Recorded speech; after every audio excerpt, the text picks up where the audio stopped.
Welcome back special educators. आज का हमारा टॉपिक है IDD, intellectual development disability.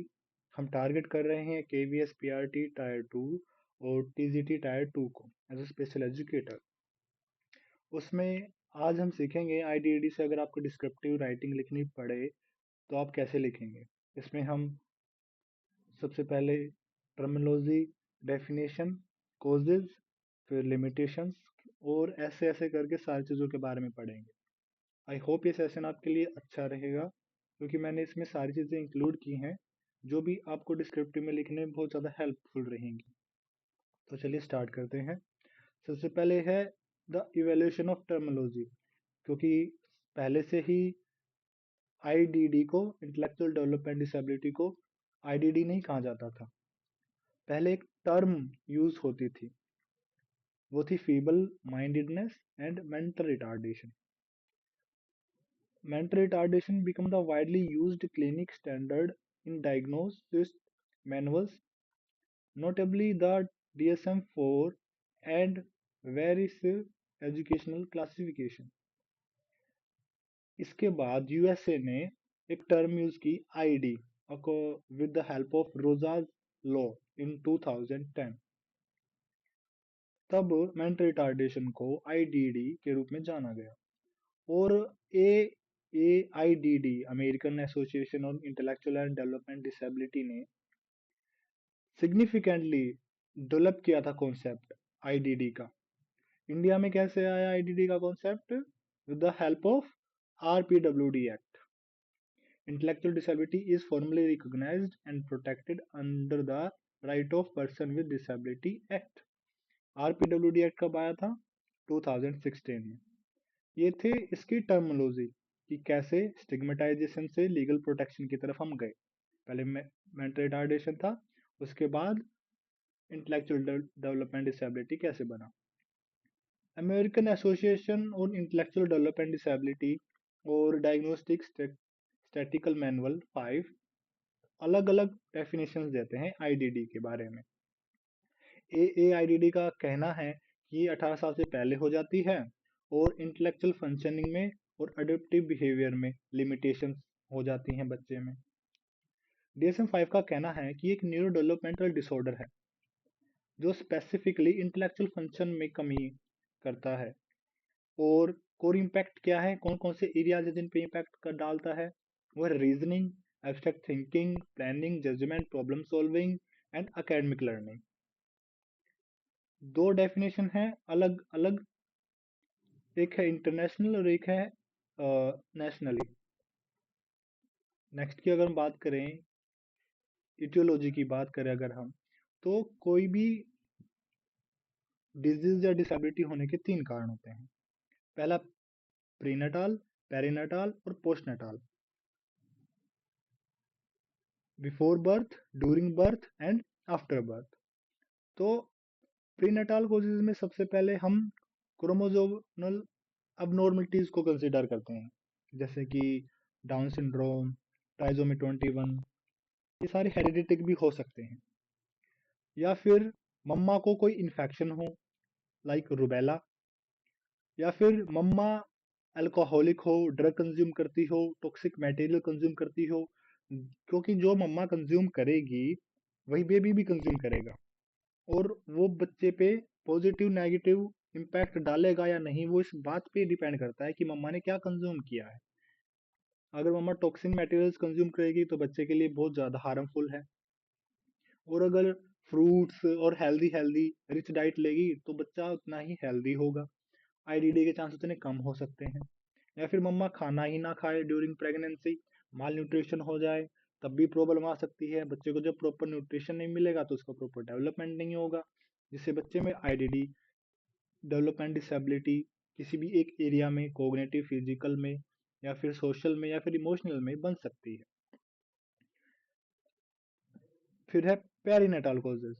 Perinatal causes में oxygen deprivation, premature birth, low birth weight या बर्थ ट्रॉमा शामिल है। आईडीडी एक्चुअली आईक्यू बेस्ड है, लेकिन अगर प्रेगनेंसी के टाइम आपको अच्छे न्यूट्रिशन नहीं मिलेंगे तो आपका डेवलपमेंट तो हो ही नहीं पाएगा ना। हमारे पूरे बॉडी पार्ट्स फॉर्मेशन होते हैं, तो उसमें तो कहीं ना कहीं डेफिसिट्स रह जाएंगे। नेक्स्ट है पोस्ट नटाल। आफ्टर बर्थ अगर ब्रेन इंजरी होती है या सेंट्रल नर्वस सिस्टम में इंफेक्शन होता है, जैसे मेनिंगाइटिस हो जाए या इंसेफ्लाइटिस हो जाए, ये बुखार होते हैं, सर के बुखार, अगर ये हो जाए तब भी प्रॉब्लम है। फिर है आफ्टर बर्थ बच्चे को न्यूट्रिशन मिलना एकदम से बंद हो जाए, तब भी बच्चे में आईडीडी डेवलप हो सकता है। या फिर इन्वायरमेंटल डेप्रिवेशन, ऐसा इन्वायरमेंट है जहाँ पे लड़ाई झगड़े होते रहते हैं, बहुत स्ट्रेस्ड इन्वायरमेंट है, लैंग्वेज डेवलपमेंट पे ध्यान नहीं देता, कोई बच्चे से बोल नहीं रहा है, बच्चे ने खाना खाया नहीं खाया उस पर कोई ध्यान नहीं दे रहा है, तब भी आईडीडी हो सकता है बच्चे में। ये बच्चे कोग्निटिव कैसिक्स शो करते हैं और इनमें बहुत सारी लर्निंग लिमिटेशन भी पाई जाती हैं। इनका पेस बहुत कम होता है, जब ये कोई नई चीज सीख रहे हैं तो हो सकता है ये बहुत ही स्लो सीखें और बच्चों से अपने पीयर ग्रुप के अकॉर्डिंग। ये किसी भी चीज को कंप्रीहेंस करने में, एक्सप्रेस करने में, बताने में, या फिर एब्स्ट्रैक्ट थिंकिंग करने में कि मैं खुश हूँ या फिर सामने वाला खुश है, इसमें बहुत ज्यादा डिफिकल्टी फेस करते हैं। नेक्स्ट है लॉजिकल अंडरस्टैंडिंग भी इन बच्चों की बहुत कम होती है।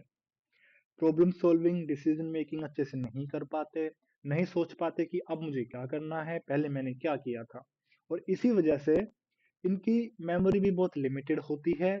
और एक नॉर्मल बच्चे का अटेंशन स्पैम अर्ली चाइल्डहुड में 3 से 5 मिनट का आराम से होता है, लेकिन जो बच्चा आईडीडी से ग्रसित है, अफेक्टेड है, उसका अटेंशन स्पैम 1 मिनट भी हो सकता है, क्या पता 2 मिनट भी हो, या फिर 1 भी मिनट ना हो, ये वेरी करता है। उसके बाद आती है अडेप्टिव बिहेवियर डेफिसिट। इसके हमने 3 पिलर्स बनाए हैं जो कि डेली फंक्शनिंग को इफेक्ट करते हैं। सबसे पहला है कॉन्सेप्चुअल स्किल्स, जिसमें लैंग्वेज एक्विजिशन, लिटरेसी और न्यूमरेसी आती है। लिटरेसी न्यूमरेसी एकेडमिकली है, लैंग्वेज एक्विजिशन लैंग्वेज डेवलपमेंट से रिलेटेड है। नेक्स्ट है social skills, interpersonal communication. IDD वाला बच्चा सामने वाले की भावना को और अपनी भावना को एक्सप्रेस करने में, समझने में इतने अच्छा नहीं होता। वो नहीं समझ सकता कि वो हैप्पी है तो इसके पीछे कुछ अच्छी वजह है। वो ये भी एक्सप्रेस नहीं कर सकता कभी कभी कि मैं हैप्पी हूँ। इसलिए वो सोशल जजमेंट और social awareness difficulty, poor communication skills show करते हैं। नेक्स्ट है प्रैक्टिकल स्किल्स। तो उन बच्चों के लिए हमें सेल्फ केयर रूटीन्स के बारे में मल्टीपल टाइम बताना चाहिए। ऐसे बच्चे डेली लिविंग एक्टिविटी खुद से नहीं कर पाते, जैसे टॉयलेटिंग, ब्रशिंग, बाथिंग, उसमें हमें बच्चे की हेल्प करनी चाहिए, सपोर्ट देना चाहिए, और टाइम के साथ सपोर्ट को फेड कर देना चाहिए ताकि बच्चा आगे जाके इंडिपेंडेंट हो सके। और इसी को हमने लेवल्स में भी डिस्ट्रीब्यूशन क्लासिफिकेशन किया है आईडीडी का। एक्चुअली किसी एक पर्सनल बंदे ने नहीं किया है, ये इंटरनेशनल क्लासिफिकेशन है जो कि 4 लेवल पे है: माइल्ड, मॉडरेट, सीवियर, प्रोफाउंड। ये अकॉर्डिंग टू आईक्यू रेंज है, हर एक लेवल की आईक्यू रेंज है, प्लस में सपोर्ट है। जैसे कि माइल्ड की अगर हम बात करें, उसकी आईक्यू रेंज है 50 to 70, उसे मिनिमल सपोर्ट चाहिए बच्चे को, लाइक क्यूज चाहिए, हिंट चाहिए, कहीं कहीं सपोर्ट भी चाहिए, बट बहुत मिनिमल सपोर्ट चाहिए। वो अपनी कुछ डेली लाइविंग की चीजें जैसे बाथिंग, ब्रशिंग कर सकता है, इन द सेंस कि जब तक हार्मफुल ना हो, लाइक गर्म पानी लगा दो, ऐसे काम बच्चे नहीं कर सकते, ये हार्मफुल है बच्चे के लिए। लेकिन नॉर्मल टास्क जैसे कि बाल्टी में पानी ले आओ, ऐसे टास्क बच्चा कर सकता है।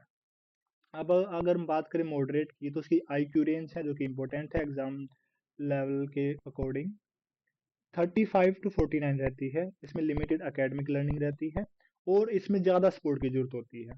सपोर्ट भी ऐसा सुपरविजन वाला कि बच्चे को देखते रहना पड़ेगा हमें कि बच्चा कर क्या रहा है, ताकि जब भी बच्चे को सपोर्ट की नीड हो हम जाके सपोर्ट दे दें और बच्चा अपना काम कर ले। नेक्स्ट है सीवियर। सीवियर लेवल पे आईक्यू रेंज होती है 20 to 34। इसमें बहुत ही लिमिटेड लैंग्वेज होती है बच्चे की, एक्सप्रेसिव भी, और जो बच्चा कंप्रीहेंस कर पाता है, समझ पाता है अंडरस्टैंडिंग लेवल पे, वो भी बहुत कम होती है। और इसमें बच्चों को कंटिन्यूस सपोर्ट चाहिए।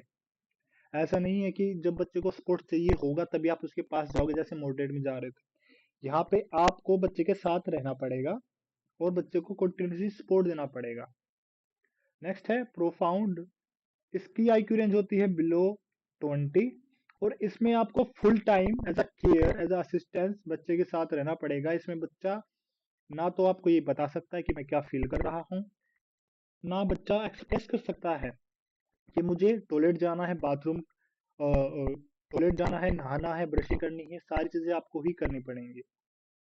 इसमें बच्चे को फुल टाइम केयर की नीड होती है। इसके बाद अगर हम बात करें कि बच्चे का डायग्नोस कैसे होता है एक आईडीडी बच्चे का, तो इसको हम स्टैंडर्डाइज्ड इंटेलिजेंस टेस्ट से नापते हैं। किसी भी बच्चे का एग्जैक्ट आईक्यू निकालना पॉसिबल नहीं है, बट हम रफ आइडिया लेने के लिए असेसमेंट में ये 4 टेस्ट यूज करते हैं। स्टैनफोर्ड बिने intelligence scale, WISC, VSMS, MISIC। अच्छा, मैं आपको एक बात बताना शायद भूल गया, मैं आपको दोबारा बता देता हूँ। ये स्लाइड्स आपके लिए इंपॉर्टेंट हैं, क्योंकि इन्हीं स्लाइड से रिलेटेड मैं आपके लिए नेक्स्ट 30 क्विज क्वेश्चन प्रिपेयर करके लेके आऊंगा, और आपको इन्हीं स्लाइड में से क्वेश्चंस मिलेंगे जो कि आपके रिवीजन को बूस्ट कर देंगे। मैं नहीं चाहता कि आप एक ही वीडियो को 3 से 4 बार देखें, इससे आपका टाइम भी कंज्यूम होगा और आपको ज़्यादा से ज़्यादा प्रोडक्टिविटी भी नहीं मिलेगी। अब आईडीडी टॉपिक पे वापस आते हैं। आईडीडी बच्चे के, अब हम असेसमेंट की और डायग्नोस की बात करें, तो ये सिर्फ स्पेशल एजुकेटर का रोल नहीं है कि वो पूरा असेसमेंट कर देगा।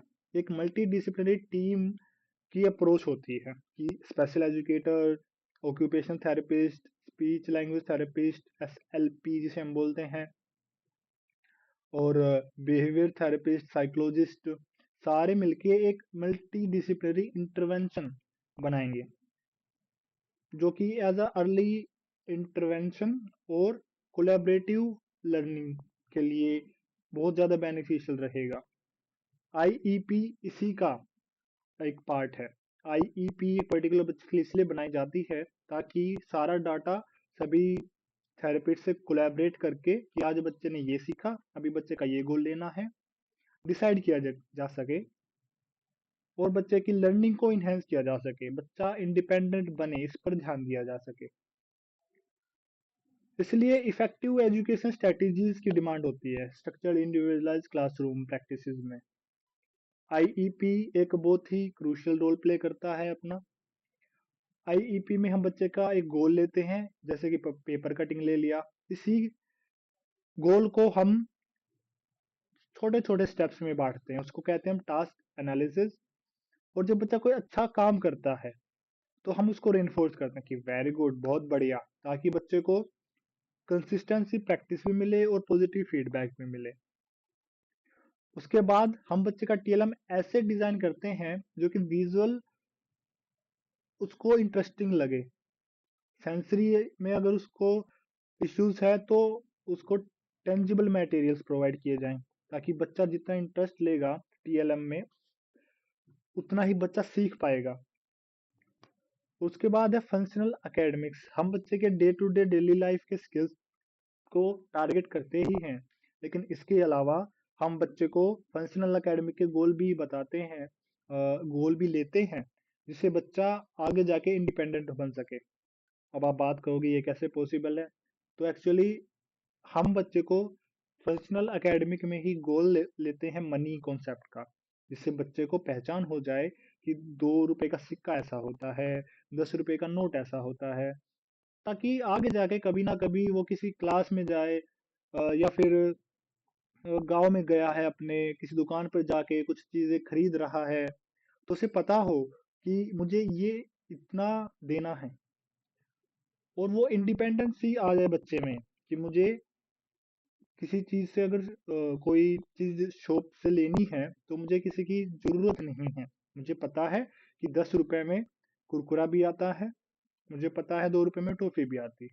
तो ऐसे फंक्शनल एकेडमिक्स के गोल बच्चे की डेली लिविंग को इफेक्ट करते हैं। जितना बच्चे का अर्ली आइडेंटिफिकेशन जल्दी हो जाए उतना अच्छा होता है, क्योंकि ये बच्चे की फंक्शनल इंडिपेंडेंस को इन्हेंस करता है, क्वालिटी ऑफ लाइफ को इन्हेंस करता है। क्रूशियल टाइम पीरियड होता है 3 साल तक का, और 5 साल तक अर्ली आइडेंटिफिकेशन किया जा सकता है। सबसे पहले अर्ली आइडेंटिफिकेशन जब होता है तो कौन कौन कर सकता है? एक स्पेशल एजुकेटर कर सकता है, साइकोलॉजिस्ट कर सकता है, या पेरेंट्स भी कर सकते हैं। पेरेंट्स कैसे कर सकते हैं? पेरेंट्स को लग रहा है कि मेरा बच्चा पीयर ग्रुप के अकॉर्डिंग, जो अपने एज के बच्चे हैं उनके अकॉर्डिंग बिहेव नहीं कर रहा है, उनके साथ खेल नहीं रहा है, हम जब मुझे बुला रहे हैं तो अपने नाम पर रिस्पॉन्स नहीं कर रहा है, हमसे बातें नहीं कर रहा है, एक्सप्रेसिव नहीं है, अपने अंदर ही घुला रहता है। तो इन सिम्टम्स के बेसिस पे एक पेरेंट्स किसी प्रोफेशनल से काउंसलिंग ले सकते हैं, जो कि अर्ली आइडेंटिफिकेशन में बहुत इंपॉर्टेंट रोल प्ले करता है। फिर ऑब्वियसली जो भी प्रोफेशनल से कंसल्टेंट करेंगे पेरेंट्स, उसके बाद उसका असेसमेंट होगा। असेसमेंट होने के बाद उसका आईईपी या इंडिविजुअलाइज एजुकेशनल इंटरवेंशन प्लान बनेगा, जो कि उसको इंडिपेंडेंट बनाने में हेल्प करेगा। कोई भी साइकोलॉजिस्ट या बिहेवियर थेरेपिस्ट या स्पेशल एजुकेटर बच्चे को लेके एक ही गोल रहता है। अगर मैं इसे आ की मात्रा सिखा दूं, फॉर एग्जाम्पल अगर कोई स्पेशल एजुकेटर ने गोल लिया है कि मैं इसको आ की मात्रा सिखाऊंगा बच्चे को, तो उसका मेन पर्पस ये नहीं है कि बच्चा आ की मात्रा सीख ले। उसका मेन पर्पस ये है कि आगे जाके इंडिपेंडेंट हो जाए, थोड़ा क्रिएटिव बने, और ऐसे शब्द जो रिपीटेटिव होते हैं और उन्हें सिर्फ आ की मात्रा से अच्छे शब्द बन जाते हैं, ये खुद से बना पाए। जैसे काका, मामा, चाचा, पापा, ये सारे के सारे शब्द बच्चा अपने आप से सीख ले, इंडिपेंडेंट बन जाए। तो ये एक गोल होता है स्पेशल एजुकेटर का, एक प्रोफेशनल का इस फील्ड में। सो आई होप आपको आईडीडी समझ आई होगी। इंपॉर्टेंट चीजें, टर्म्स, जो भी टॉपिक्स आपको लगे होंगे इंपॉर्टेंट, आपने नोट डाउन किए होंगे। नेक्स्ट मैं 30 क्वेश्चन की क्विज लेके आऊंगा इन्हीं स्लाइड से, जो कि आपके अंडरस्टैंडिंग को बूस्ट करेंगी, और एग्जाम ओरिएंटेड पढ़ेंगे हम, सिलेबस से रिलेटेड ही, हम इससे बाहर नहीं जाएंगे। चलिए मिलते हैं अगली वीडियो में। Be happy,